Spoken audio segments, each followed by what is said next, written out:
being an American abroad is a very special position to be in. And I think for African Americans, it's particularly unique because it puts us on an equal playing field, or more equal playing field, in a way than we are used to experiencing in the United States. And we really should capitalize off of that, because you can. Close your eyes and imagine living a life you love, unapologetic and unbothered, free from daily microaggressions from Karens and Kens, free from the fear of police brutality and systemic racism.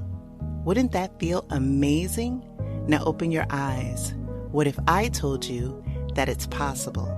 Hear inspiring stories and get the actual blueprints from brothers and sisters of the diaspora who are living out their wildest dreams abroad. You've heard the term. Now be inspired by the movement. I'm Krishan Wright, and this is Blaxit Global. I am excited for this episode of the Blaxit Global podcast because I get to reconnect with a member that was in our Facebook group. You also might know her. She's had a TV appearance in that time.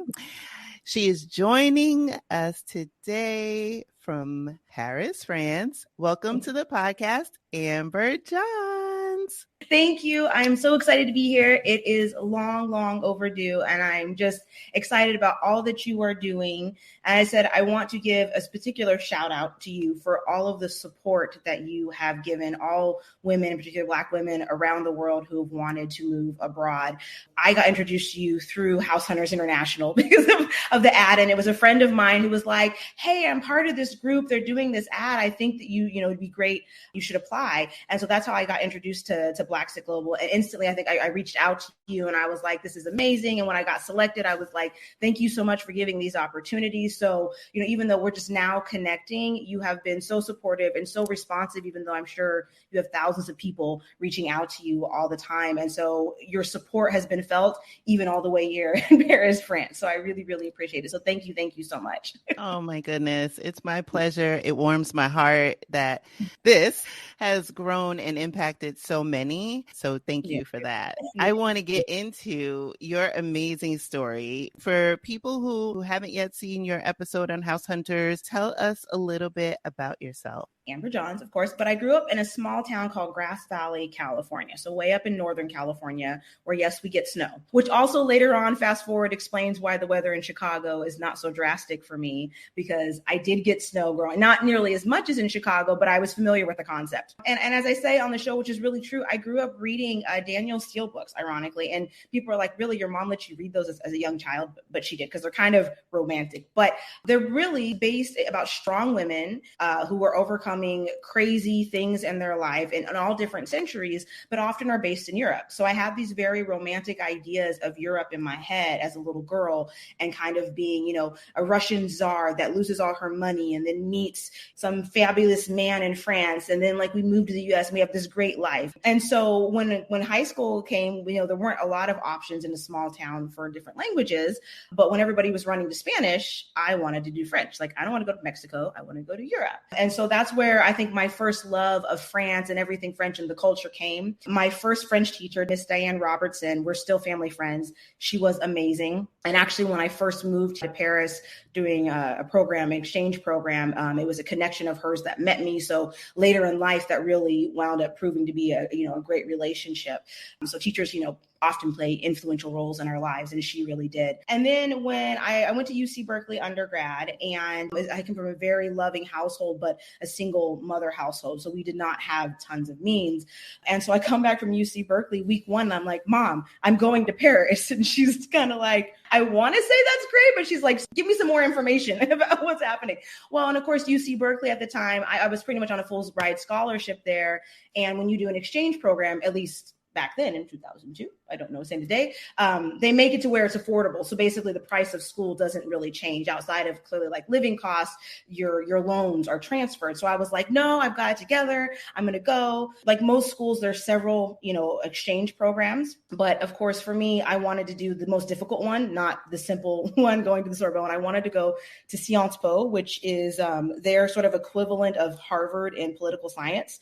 So, you're going to school with like minister kids and like, kind of time Condoleezza Rice came to the school and spoke, right? So this is kind of the level of school that it was. And because of that, because I identified I wanted to go there my freshman year, the French department at UC Berkeley really worked with me, but I was the first student that they were going to consider that was not either half French or already had gone to a French lycée, because it's a full immersion French school. Like there's no English classes at all, So I worked really hard for 3 years, taking additional French classes to make sure that, I would be prepared. Fast forward, first day of my day of school here or in France, I was not prepared despite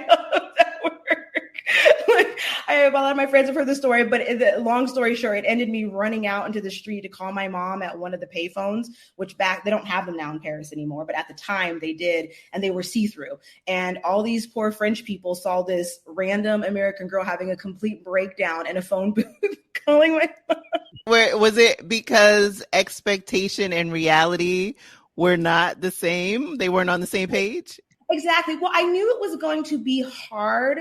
The reality of it is when you're learning a language in class, especially in the United States, the vocabulary that you learn is just not really very applicable to the day-to-day. And also you have to understand this was a political science, right? So I've been taking French for years, but we're learning how to talk, how to say hello, not how to speak politics, not how to talk about developing countries, right? Like, so the vocabulary was just a whole another world. And that's what it was. I literally sat there for an hour at this introductory meeting, and all these students are writing like crazy, and I can't pick out a word, like a word. And mind you, I've had 8 years of French at this point, right? So in our first season, I had a friend of mine on the podcast, Marcia. She grew up in a Haitian household, and so she had some understanding of the language.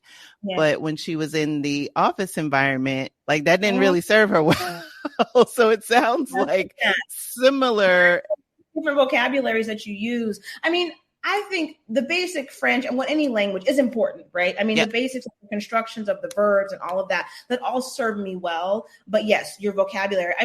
Another example, I know we're jumping out of order, but I do horseback riding here now in Paris, right? That first year was rough, right? It's a whole nother vocabulary, even to this day. And everything's very particular. And now it's funny because I've advanced to a point where I know things in French, but I don't necessarily know the English equivalent because I'm learning in French, right? So I'm I don't know what you call it in English with horseback riding, but everything you do is a whole separate, vocabulary, which makes sense. I think we do it in English too. If you start a new job or a new, you're going to learn different vocabulary. It's just a little bit more extreme when it's not your native language. Absolutely. Absolutely. So when you were on that phone call with your mom, what were the things that she either said or did to help allay, your fears and be able to really charge forward with your life there? At that point, it's 4 a.m., as a single mother, it's 4 a.m. Her daughter's calling her in hysterics. Her first thing is I can't get to you. Do you want to flight home? What do we do? And I think, sometimes you just need, and what's funny about it is I was already upset. But how sometimes when you hear your mom's voice, you just double over. So it was just, I think for me, a lot of the times it's just getting the emotion and fear out. And ultimately, although it's a ridiculous scene, I tell people as much as that I'll never forget, I will never, it's so imprinted in my mind that first day, but then everything else wound up being amazing. It wound up being the most phenomenal time of my life. So I think in those situations, you sink or swim. Ultimately, after that, excelled. And I think it's because I had to work harder, right? A lot of my friends were either half French or, were more assimilated to the environment, which caused me to really have to work very hard to catch up. And that's what you did. And I wound up uniquely, a lot of those students would stay with the students at the school. And so really didn't get to meet a lot of locals. I, on the other hand, explored and I left, after a year and a half in France, I had tons of French friends that were local here, not just the students, which I still had friends as well from around the world, which served me greatly when I moved back in the middle of a pandemic because I already had a friend base here all the way back from when I studied. As much as it was a terrifying moment, I also I think I remember it so much because it was the bottom where you just rose straight up, you know what I'm saying? And everything else was there. Now, I always tell people all the time, I did walk around with a headache for 3 months, like literally had a headache every day for like 3 months straight, because that's the other thing, you know, your brain is on overdrive. And then anybody else who's learned a language, we all seem to share this. Everybody kind of has a similar story. It's like one day you wake up and there's like something that snaps in your brain. And all of a sudden, rather than feeling forced when you're speaking the other language, it just sort of rolls. And that's what happened. It took me about 3 months. And then all of a sudden,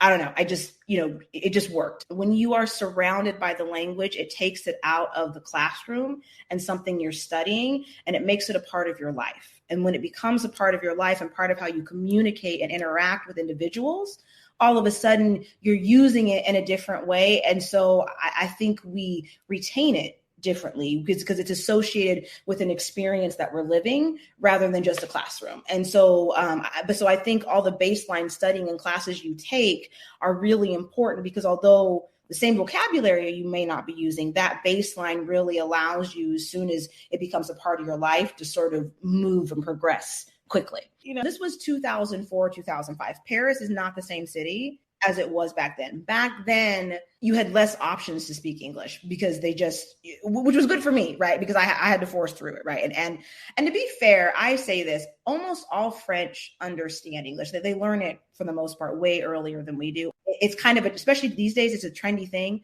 However, French are very critical of themselves. And so it's more about being timid to use it themselves. And that's where I think, well, back in 2004, the disjunct was like, oh, French aren't friendly. And actually, it's almost because they're so nervous and being put in an uncomfortable situation, not because they don't have a desire to or don't actually understand what you say. Well, and sometimes they might play like they don't, but I'm like, no, every French person knows some English. They might try to act like, no, they know. They're just not comfortable. Either they're kind of being a butt or they're not comfortable speaking back, you know? Now there's a lot more English speakers, and it's definitely a trendy thing. So every French person you meet while you are in France, I promise you, is going to say, oh, I want to learn English too. You know, you can have your broken French and they can have their broken English, and y'all figure it out. Right. You'll get to a happy medium. But that's a good thing too, because it's a value exchange, and it allows you to get immersed in the culture. It allows you to give back to someone who's giving to you, you know, being able to practice. So I love that tip. So for those of you who are listening, considering France and are intimidated, go into it. You can learn some French, you can teach some English, and you can have a good life. Yeah, and it's very welcome. I mean, Americans are very cool. Everybody wants to know about it. The other thing that's kind of funny, and it's fun. You know, I've been here for a while, so I still have foreigner eyes. But my friends who are just coming, it's funny rewatching them experience France, because the other thing that I guess I hadn't realized, you know, they still really think a lot of the stuff that we do in the United States is based off TV shows, and you forget that as Americans, when we watch stuff, we can discern what's sort of staged and what's real. Just like the way people talk, what we really do, what we think is cool. And you don't realize like how much false stuff that is put out in the media and shows. And so you see it reflected to you by foreigners trying to express what they think is normal there. And you're like, no, like we don't. Yeah, that doesn't really happen here. We say this, no, you know, they're like, oh, really? But they, you know, how would they know? And then you think about it, like, that's really all they see. Yeah, you know, America's image outside the United States is very interesting. There are some countries where I think not knowing the language or knowing it well would not impede you a lot. My personal opinion, particularly in France, because there's so much history here, and it's really tied around the languages, from the names that they name just stores and restaurants. They do lots of plays on words, to politics, to common ways that people make jokes. The language is very, very important, and you can come and enjoy it, but you miss something like we say profondeur, there's a depth, there's a substance that you really miss in France if you don't know the language. And so this is one of those countries where you obviously can come here without it, but knowing it really allows you to see a whole nother side and understand the life and the culture. So you add a lot of value, I think, particularly in France. And I'm sure there's other countries where people who live there would feel the same way. But I think there's some that, like, you know, that you can go to, like Germany maybe, right? Like, I think people really get a lot out of Germany without fully speaking German. But Germans also speak excellent, even better than us, I say, impeccable English. Certainly back then in 2004 when I was studying abroad, but now it gives me a leg up. And to be an American, because they all think Americans, don't speak any other languages. So to be American, to be as fluent as I am, they're also just kind of like more like, how did this happen? Like, I went from California to law school. Really, my experience at Sciences Po, the school that I went to, it really solidified me wanting to be an attorney. I knew early on that it was something I was interested in, but at the time, in 2004, the European Union was going through another growth, and they were actually debating Turkey being part, which never really came through. But and because Sciences Po is kind of the center of political science, we had all these huge debates. Hence why Condoleezza Rice was here, right? Was it a good idea? Was it not an idea? Who are we going to allow? Everything from how are we operating, and money, of course, was a national debt and who's paying for things. But it was these really intricate conversations. But what I saw is the common denominator between these countries who honestly have history of wars against each other, right? And crazy stereotypes that they hold true to this day, which is really, you think we're bad at stereotypes? Let me tell you, Italians and but it's years, right? And what was bringing them together was legal documents. Even sometimes begrudgingly so, they were coming together off of legal documents. And I was like, I want to be this. I want to be, I want to go in this profession. I want to work in international law where you can use the law and understanding cultural nuances, be able to bring things together, and that's what I really saw. And so when I came back, I was 100% set that pursuing a legal career is what I wanted to do. Honestly, everything thereafter was about getting back here. Went to Nashville, Tennessee, to Vanderbilt Law School, to Chicago, to Paris, but we got here. Wow, that is a journey that, like, really, as I think about your story arc, started with those Danielle Steele books, having that imagination, taking the leap and not following the herd and saying, oh, I'm going to, do what everybody else is doing, study Spanish. No, I'm going to do French, falling in love with it, going abroad, having this experience that was a little shaky at first, but you got your sea legs underneath you. And then saying, you know what, I can see that this whole thread of everything pulls together and it boils down to law, the political landscape, and being able to say, this is firmly where I want to place myself.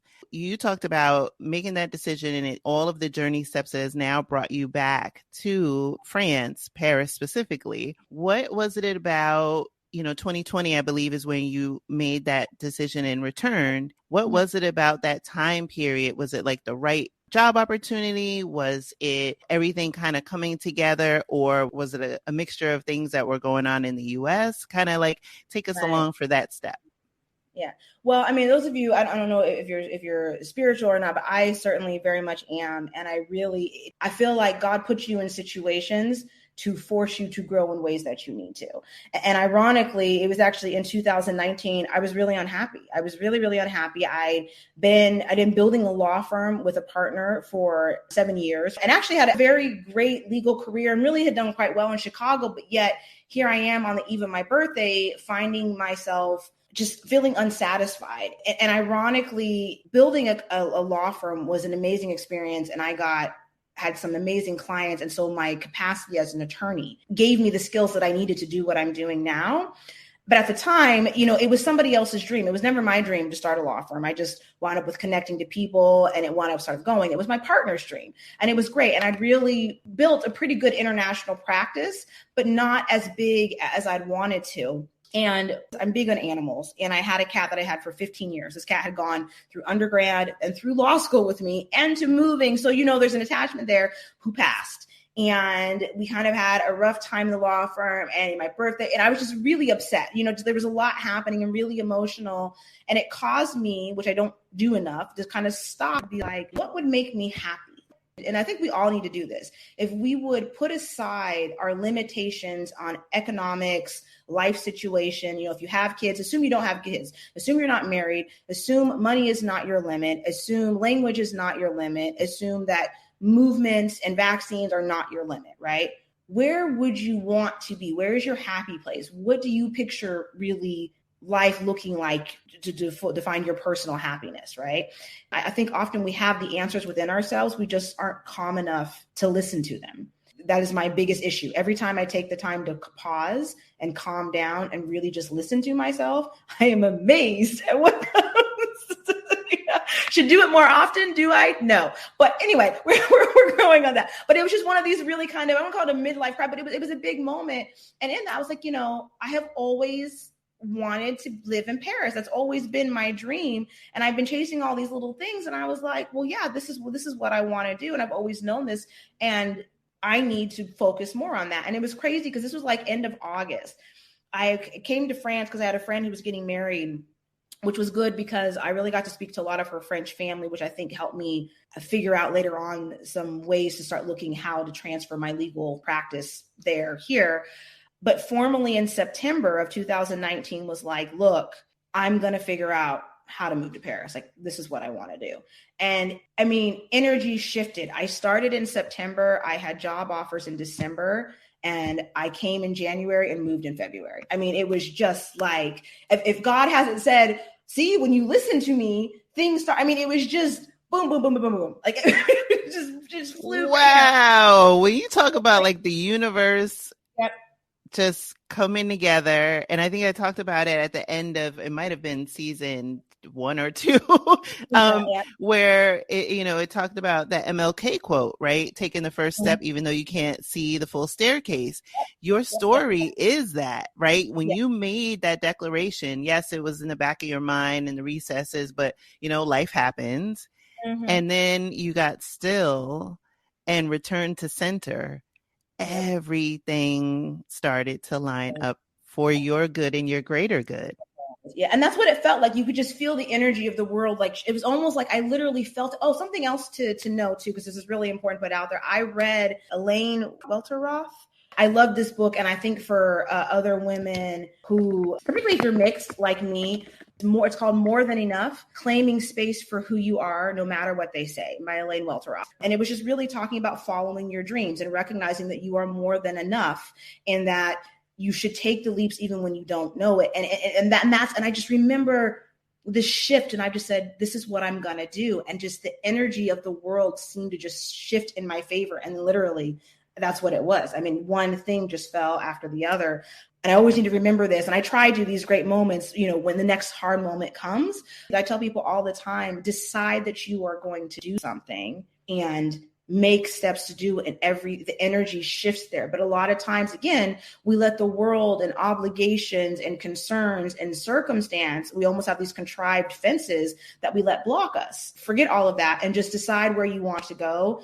And the better you get at doing that, I think the more you find contentment in life. I call it like being in your purpose. I think it's about being close in what you're meant to do and following your path. And when you get closer to that, there's no real resistance. It just starts happening. So I know it's easier said than done, but I think it really applies for anybody looking to move abroad, right? Start asking questions. You join Blaxit Global, you talk to other people who've been there, you go and visit, you put the energy into it, and all of a sudden, you'll start seeing that all these opportunities and things start clicking. And I can't give enough credence to the simplicity of taking the first step and deciding within yourself that that's what you want to pursue. You can make what seems like the impossible possible. Your story and so many others that I've spoken to either on the show or offline, that's been the common thread, this idea that seemed like a wild idea. I don't know anybody who's an expat, to, hey, this is what I'm going to do, or even me, right? At the start of 2020, everybody was dealing with a lot of heaviness and uncertainty to making a decision like, hey, you know what? I know that I've been working on moving abroad as my goal for 2023. Let me start this podcast, not knowing any expat, fast forward to almost 2 years later, lots of wonderful conversations and this international community. This was the idea of a woman sitting in her closet in New Jersey, right? So there you go. You can make what seems like it's impossible possible. And your story is that. So now that you're coming back to France with this new life experience, this new energy around you, what is that now almost, I guess, around a little over 2 years been for you? What has it been like? Overall, amazing. But I have really been pushed through a lot of personal growth that has taken me in directions that I did not anticipate. The most shocking one, what's so funny is because, my personal life and my experiences in France had all been so great. What I did not anticipate was working for French companies to not sort of follow the same, especially because I'd had French clients, right? I have several French clients that I work with. So on a business side, I figured, I understood some of the nuances, but boy, did I have a lot to do. And I got my apartment in the first week of March 2020. Paris shut down a week later.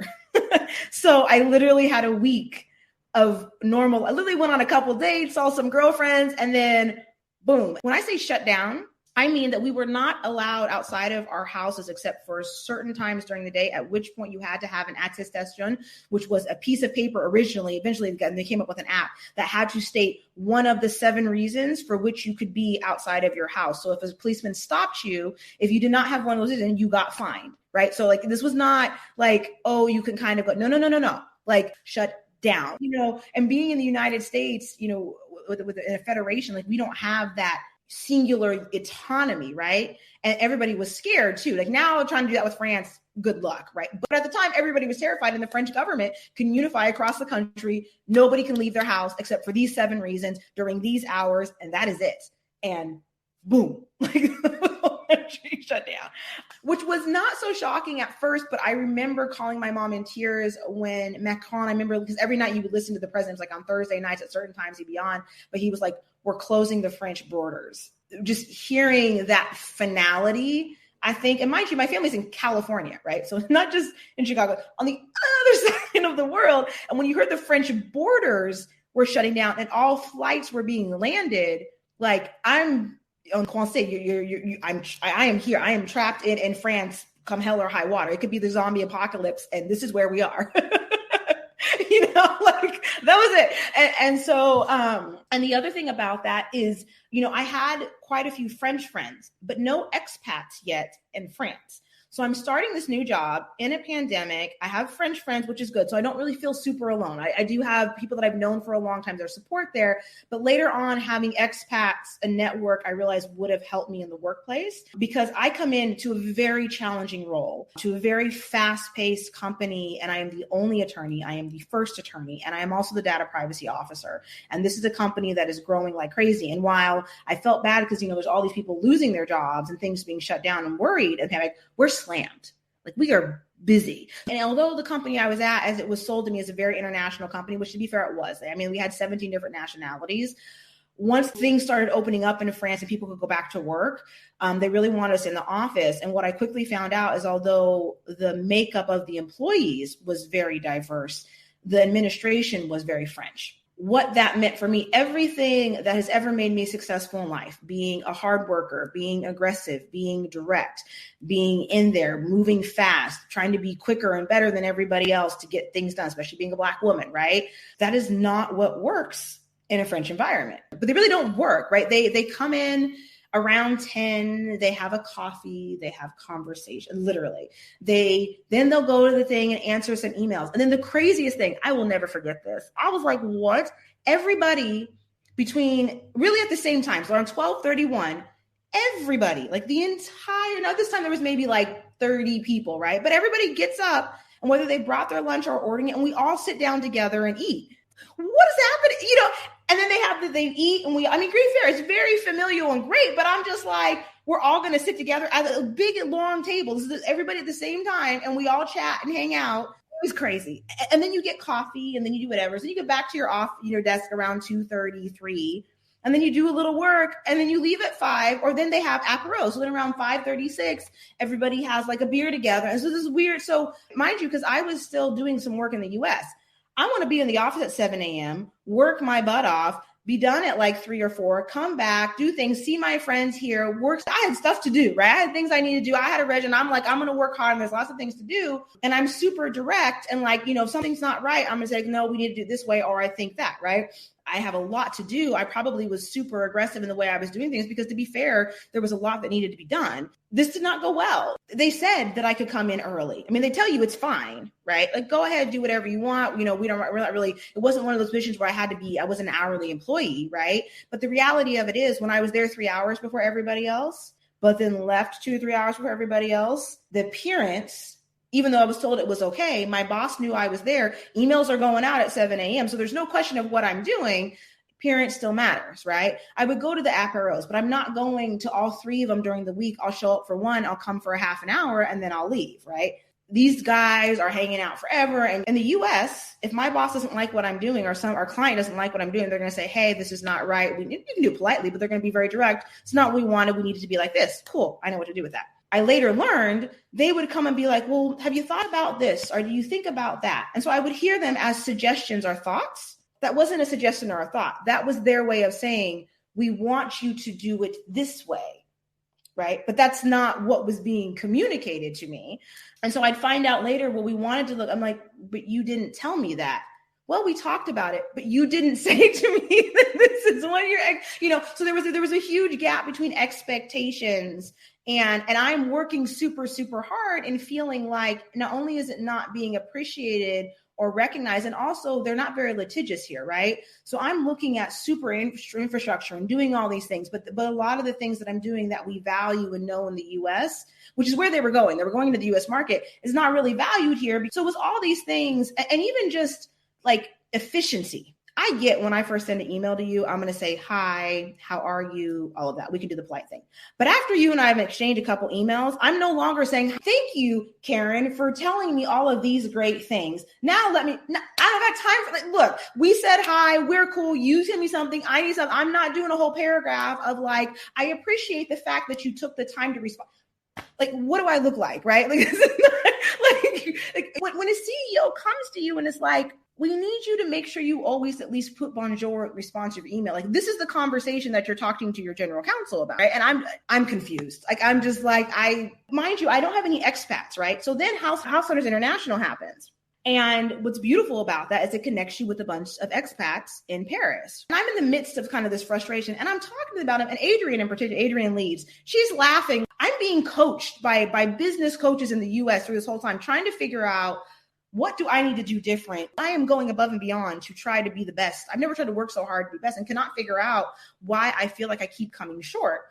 And Adrienne's laughing. She's like, oh, all Americans have this problem. Like, this is why I don't work with French. Like, literally, it's like, I won't work with them. For example, and Anna's the director and producer for House Hunters. She's like, oh yeah, we all have this. Like, this is just very American French. Like, and I'm like, well, good to know. I think I've been crazy for 6 months, and go losing my head, only to find out that this is basically typical French American clash and the way that we approach things and the way that we work. And so the harder I was working to do things right, the further I was getting away from what they really wanted or understood. So it was rough. It was really, really rough. So it was such a good learning experience. But I have never grown so much in my capacity to communicate with other individuals, to try different tactics to communicate.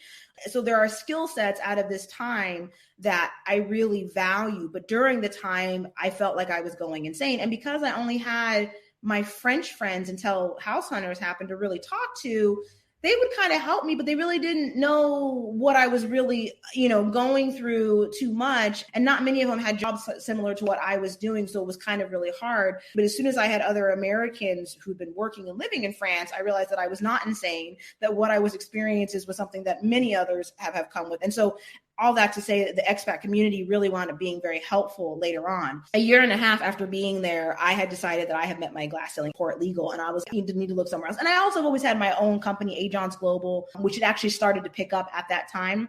I do a lot of business strategy for clients who are trying to enter new markets, whether it be in Europe, whether it be in Africa or the United States. I've always done a lot of business consulting and legal structuring for them. And so, especially when the world started to open up again, all of a sudden I'm getting calls, and that started to pick up. And I was like, you know what, this has been a really great experience, but I think, I can start to do some things on my own. So we're going to veer a little bit.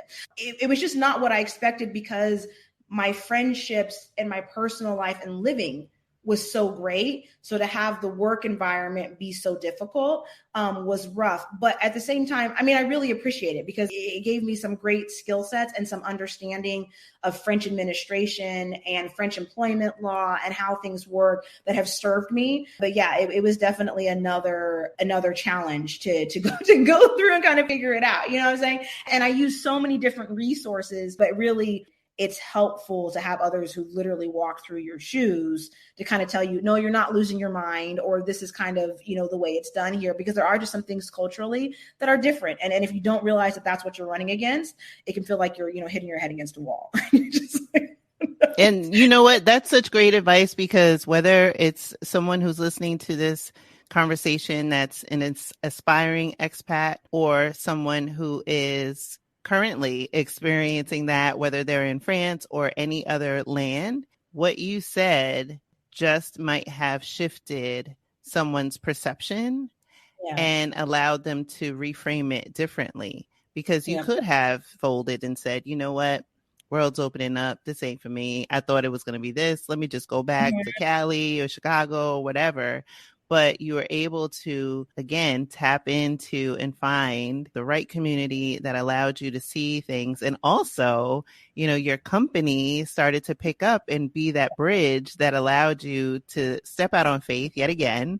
And, and now have your business and growing it to where you want it to be on your own terms. As we start to close, what does the future hold for Amber Johns and A. Johns Global? So I have learned that the less I make plans, the better off I am, because every time I try to make a plan, the exact opposite or something I could never imagine happened. Right. So, really funny things. I just moved to a different part of Paris. So everybody who saw me in House Under International, I'm now somewhere else, but in a much larger apartment. I left my terrace, but I have about double the space, beautiful, bright opening, and I'm right next to the Bois de Boulogne where I horseback. What happened was my whole life wound up being on another side of the city. And so I'm 15 minutes to the horses that I go 2 to 3 times a week, and 15 minutes to my gym, and I have space so people can come. And so where I started was great. But to me, that's a big chapter, because I finally found a place that to me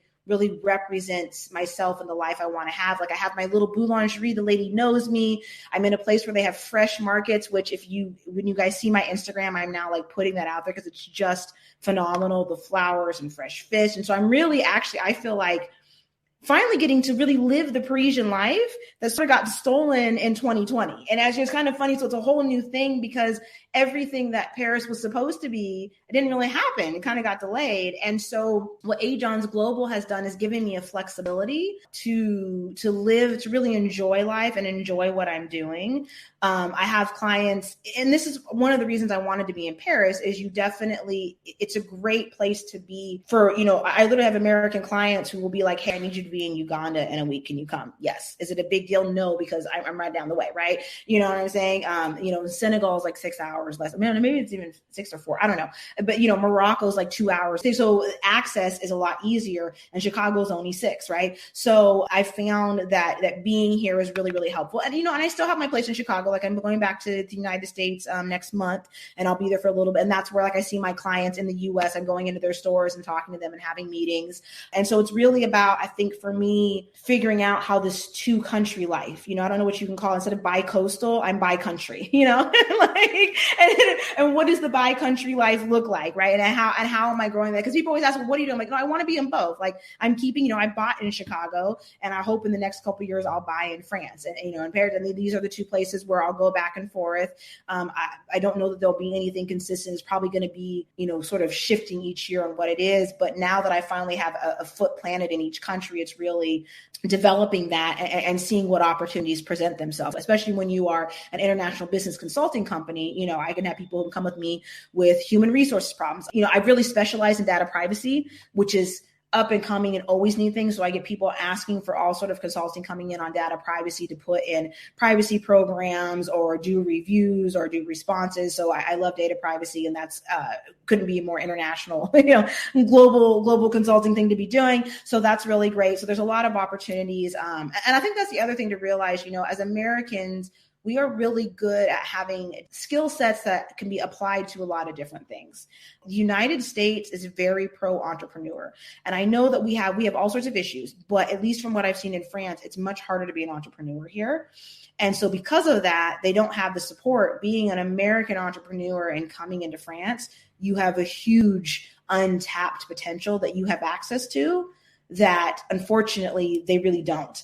And I think that there's a lot of countries in Europe when it comes to dynamic skill sets, they're just a little bit behind in that way. And their structures maybe aren't as supportive as the United States. So being an American in France is hugely beneficial, right? Because I'm living here, but I can have US companies, right? And I can choose to register in France when I want to, when it's opportune. And I get to play a little bit with the tax and things and how it can be tricky and you got to watch stuff, but there's really a lot of opportunity. And so, I don't think of just being American in France, but I think American in other countries, being an American abroad is a very special position to be in. And I think for African Americans, it's particularly unique because it puts us on an equal playing field or more equal playing field in a way than we are used to experiencing in the United States. And we really should capitalize off of that because out here, you are an American first.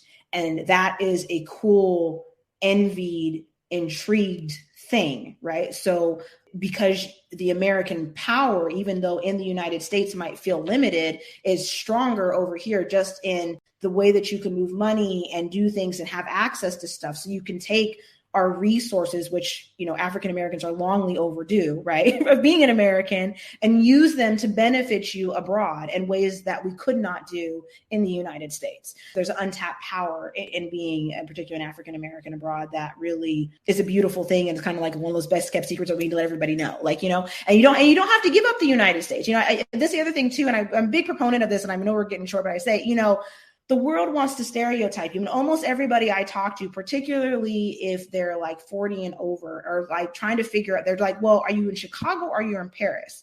I don't have to be in either. I can be in both. That is okay, right? That just because you don't know, it does not mean an example. Like I live in both. I have homes in both. I pay bills in both. I pay taxes in both. I have friends in both. You know what I'm saying? Like I have family, but you can live in two countries and have a life and it works. The things that I am managing are probably different than what other people are trying to manage, but it's just an adaptation of that. And so you can really construct the life that you want, that is convenient for you, that satisfies you, regardless of whether it's something that other people have seen before. Because the reality of it is, chances are you're going to be one of few in doing that.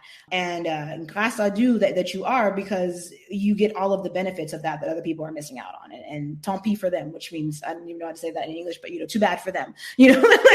But I really push that because I think right now in its older life, I'm really happy with my life. I love my life. And there's certainly lots that I want to do and want to explore and do better. But I'm so happy with where I am that when things go bad, it's no longer back in 2019 where when work isn't going great or something else isn't going great, where I'm just exhausted, right? I love being in Paris. I love having in Chicago. So when everything else doesn't come happen, I'm so content with other things in my life that are so important where I am right now that I feel like I can get over whatever obstacles come in my way. And I wish that everybody, whatever that is for everybody, finds that balance, because I think it's very easy to forget to stay centered in who you are and what makes you happy. But really by doing so, whatever comes, good or bad, it just makes it a lot easier to overcome. Gosh, I just love everything that you just said. I mean, I'm going to have to play this a few times for myself.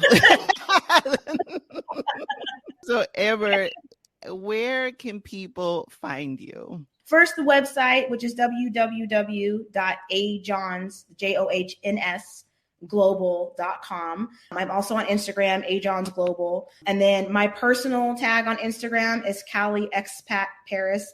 Not so creative, but I figured I'm like just descriptive. So Cali, CALI EXPAT, Paris. And I use both. I'm also on Facebook and stuff too, but really, I really like Instagram. So I do a lot on Instagram. But please connect with me. I am happy to answer questions for anybody who's interested in moving to Paris or anywhere in Europe for sure. Clearly, if you have any businesses, you already have businesses operating, you want to know what it's like to operate in different countries, I have lots of information on that.